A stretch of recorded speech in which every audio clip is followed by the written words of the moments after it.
Hello, I'm Shayna, and while I wouldn't classify myself as any type of music expert, I can confirm that I have listened to a fair share of music in my day.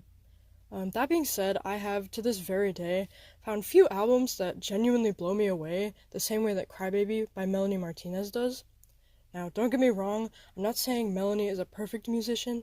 I do think there are some fair critiques about the album to be made, namely the fact that, as was fairly common in the 2015 music era, there's a lot of repetition in the songs, but outside of that, I think the music videos, wordplay, flow, sound, and messages in the album just go above and beyond to create a fantastic listening experience.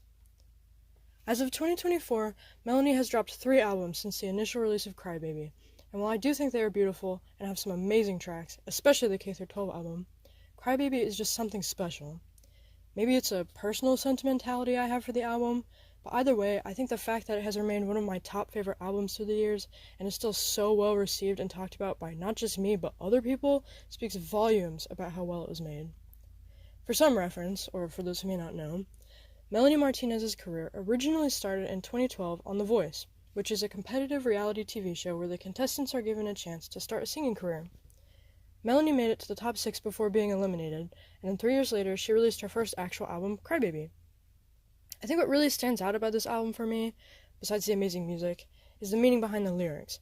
Almost every song has a layer of intensity that often explores real-life issues, which I think makes it more impactful. One of the songs that I think really nails each aspect is Mrs. Potato Head. The music video is engaging, the song is emotional and incredibly catchy, and the lyrics tell the heartbreaking and very important story of body modification, how it targets young girls, and the harm it can cause.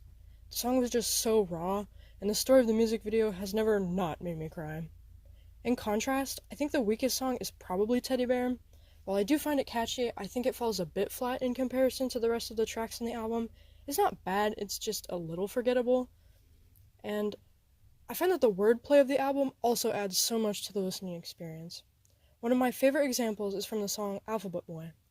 The use of an alphabetized pattern that relates back to the theme of the song somehow manages to flow so well, despite how much she's saying. It never feels rushed, and I find it incredibly creative. All that being said, I really love this album, and I hope Melanie never stops making quality music like the ones from Crybaby. She uses her platform so creatively, while also spreading awareness to important issues, and I hold a lot of respect for her. I really look forward to her next projects.